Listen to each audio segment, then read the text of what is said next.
Hello and welcome to another video on my channel. So you know what it's like, you know, you're bored and you're sat on Facebook Marketplace and something like this comes up. Now, I've always liked the Mark III Astras, but I've never thought about buying one. When this came up for 500 quid, I couldn't exactly say no, because, you know, it's got an RAC badge. Look at that. Beautiful. That cracking effect on it as well. I'm not sure if that's original or not, but I love it anyway. But yeah, this is a saloon model, and I'd never seen one in a saloon model before. Well, I've never actually seen one in person. I knew they existed, but this is a GLS as well, and it comes with these lovely alloys, the covers over the wheel nuts.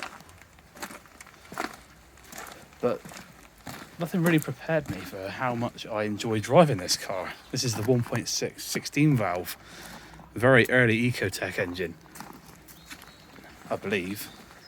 And yeah, all original. Arches are nice and solid. I think this has been really well looked after, this car. The back arches here, they're pretty much perfect. And there's a little tiny bubble there, but there's more pressing issues. It's gone on the corners of the roof here.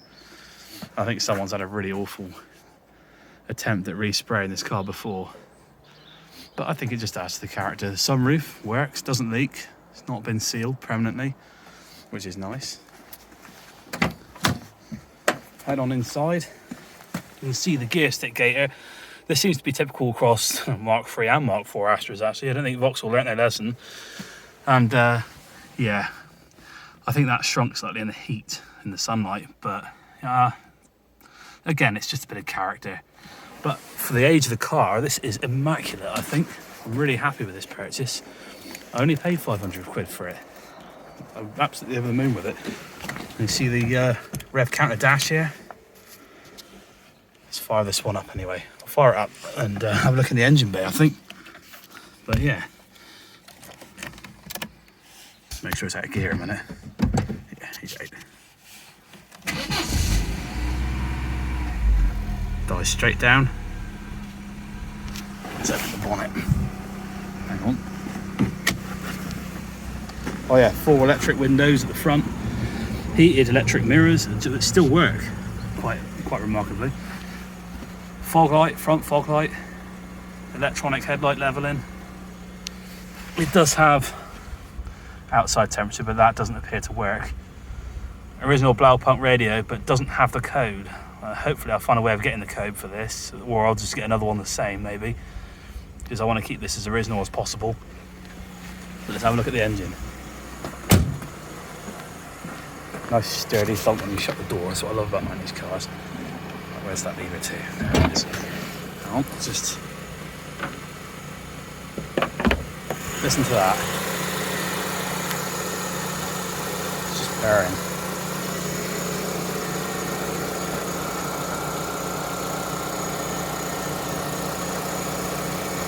Now there are a few things that need doing. There's some surface rust down here and in there, and on the strut tower, but it's absolutely nothing. All this can be sorted.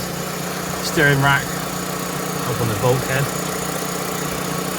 but generally this car, and the phone can see better than I can actually. There's a bit of service rust here and there, but the phone can see generally more than I can. But it's nothing, absolutely nothing. All this you just paint up. Just put some rust killer on it, sand it down, rust killer it, and it'll be fine. And I'll document all of this anyway. This car is rust. I bought this car as a project for the channel, but the engine is absolutely sweet as. Let's have a look around. It's got a power aerial. I'm pretty sure all Mark III Astras have this, but I'm not 100% sure. There's a few little spots in the paintwork here. You can see, and this is lifted. I would imagine that's corroded underneath, but not a problem. Boot, not bad for its size. Now, actually, that was seized. Oh, it still gets stuck in, but sometimes the boot, it releases it. It's getting better. You can see I've had the GT85 out all over the place here. Soaked it, but if it comes down to it, I've taken this cover off so I can just push it back. But yeah, the boot is actually fairly large for this size. I'm happy with that. A little bit of rust there coming up. and in the corners of the window, like at the top here. I think this is going to be a glass out job, but it's not much of an issue. I'll probably farm any bodywork out, in all fairness, but I'm told underneath the car, which, well, I can see from the arches that it's been wax oiled. I'll give it a little rev here, have a listen. Try and find the throttle pedal behind me. Sweet as. And this thing absolutely flies. It must be light as a feather, honestly. The throttle response is absolutely awesome. But my favourite part is this rev counter dash. Absolutely love it. Oh, and yeah, it's just clocked over to 80,000 miles. I saw it do that the other day on the A30. I watched it go from 79,000 to 80. That was a proud moment, that was. But yeah, all lights up. Nice and simple, no faffing around. Not like on that thing over there. Well, I do love that big Passat mind, but you know, sometimes you just can't beat simplicity. I'll switch it off anyway for a minute. So if I just have a look underneath the back of it, see what the boot floor is like. This will be the first time I even see this part, so you get to see it together. Yeah, there's some surface rust, but again, nothing seems too bad. Chassis legs are all right. It looks all right up behind. Yeah, it all just wants wire brushing and wax on in this rear chassis leg here. It all just wants a good, clean. But the suspension components all look good. To be fair, along the length of the car, everything seems all right. The exhaust is fairly new, which is good, because I can imagine maybe a little bit more difficult to get those on a saloon. I have no idea, but the exhaust looks fairly new. Really long tailpipes, quite funny actually. But yeah, it all looks all right under here. The shocks were replaced fairly recently. I think it's, yeah, got a metal fuel tank over there. Ideal for the extra ethanol content in our fuel nowadays. I've spent an absolute fortune on super unleaded all the time, but it's worth it. Yeah, Astra 1.6. I believe these were once known as Belmonts. I'm not 100% sure on that. It's got the original number plates, but I don't know how long they'll have those for, because they are fading and it's not something I can just polish off. And the badge is missing, which is irritating as hell. I'll probably try and find a new one of those, because that's doing my head in. But no rust under the filler cap. I mean, I know, well, you can't really see because it's a plastic. No, you can't really tell. Oh, it's not too bad under there at all. You can see that. I know that might not be an issue on these, but I know it was definitely an issue on the Mark IVs. There's rust underneath there. I've had several Mark IVs, and all of them had rust underneath there. But yeah, again, I'm really happy with this old thing. Love it. Plenty of room in the back. That's with the seat all the way back, because it doesn't actually go back far enough, to be fair. I'm not tall. I'm about 5'10", but that's all the way back, and the pedals are just too close, I'd say. But yeah, even in the door shuts, but it's all spotless. This car has been looked after. I wouldn't say quite garaged, and you know, but someone has loved this car, and hopefully I'll be able to return it to its former glory, which shouldn't be too hard. But yeah, I especially love these wheels. They're all in fantastic condition, and I've got some. It came with the original Vauxhall mud flaps, but the other passenger side ones, that's fallen off.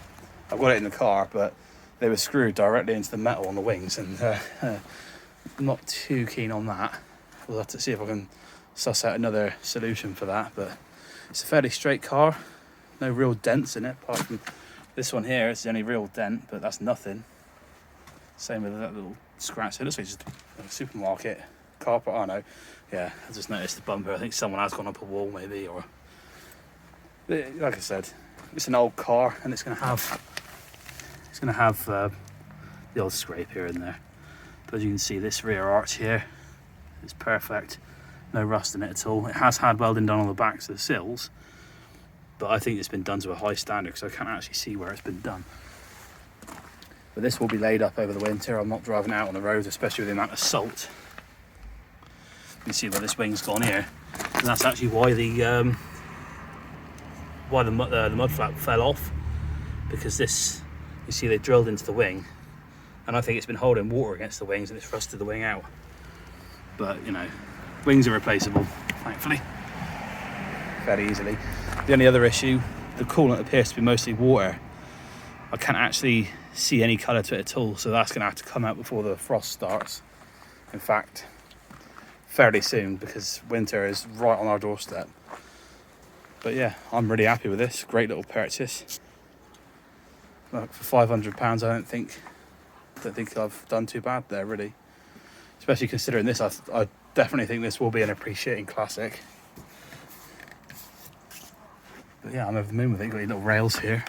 Well, I'm not going to faff around that too much. It'll probably break. But for the roof bars, roof rack, not a problem. But I've got a roof rack that should fit this actually. It's off a Mark IV, but it'll fit this. But yeah, again, the alloys, they're just in absolutely immaculate condition. They're a bit dirty now because I've been driving it, but you know, I want to use the car. But yeah, decent tyres all around. Christ, this is like brand new, this tyre is. Properly good tread on that. The front's like, feels like the tracking might be out a little bit. Doesn't feel like the tracking's out. You can usually feel. But yeah, oh blimey, yeah, they're like new. I wonder how old they are. 2018, so they're fairly old, but I'd say they'll be alright for the time being. They're well away from the limits anyway. And the tracking feels fine. You can usually tell it'll feel rough in one direction or sharp on the treads, smooth the other way, but it feels the same. The brakes need a bit of attention as well. I think this one is binding slightly, but we'll find out. It's probably not stripping and freeing off. Don't think it hardly did any mileage with its last owner. But yeah, I'm fairly happy with this. So yeah, if you want to see more, subscribe, because there will be a lot more videos coming. And of course, this wing here I think has actually gone. Either that or they're just trying to hold the indicator in. No, don't know. Oh, hold the trim in. Yeah, that seems about right. But glass headlights. Ah, nice. I like that. No fogging. Any Mark IV Astra out there owners will know that well. But yeah, I'm really over the moon with this. Really great purchase. Can't wait to get stuck in. And so the next video will probably be timing belt and water pump. I haven't got any history with this car. That's the only downside, is there's no service history whatsoever. But I can tell by the way it's been looked after. It must have been looked after. The oil's perfectly clean. Seems to have a fairly new filter down there, but I am going to do a full service on this car just to be on the safe side. And I will be flushing the coolant with, well, I've got a coolant flush there, I've forgotten the name of it, but I'll be using that. And yeah, oh, a new thermostat as well. This one's fairly old. Thermostat is integrated into this little housing. And that will need to be changed at some point, because the car gets cold, well, really cold on a dual carriageway, and it gets quite warm when you stop, which is fairly normal for it to be warm when you stop and the electric fan cuts in. But on a fast road or on a motorway or something, the engine starts getting cold. It can start becoming inefficient. But I like how it also has HT leads to a coil pack rather than coils on plugs. It's just quite nice. But yeah, I'm really pleased with this. I think this engine's an early, it's an X16 XEL or something like that. Early twin cam for Vauxhall, I think. Well, early twin cam 1.6 Ecotech engine. But yeah, I find it strange how they put, well, I suppose the Saabs were loosely based on Vauxhalls. Well, quite strongly based on Vauxhalls, I suppose. So you've got the steering rack on the bulkhead there. But well, I suppose that's owed to the Cavalier as well. But yeah, anyway, can't wait to crack on with this. I love Vauxhalls of this generation. Stunning cars. Lovely colour as well. Actually, I really like this colour. It's not quite gold. I'd say it's more of a fawn colour, but if that's how you call it, I'll give you one last decent look of this car. With the bonnet open, of course, naturally. But yeah, there'll be several more videos coming up on this. See you soon.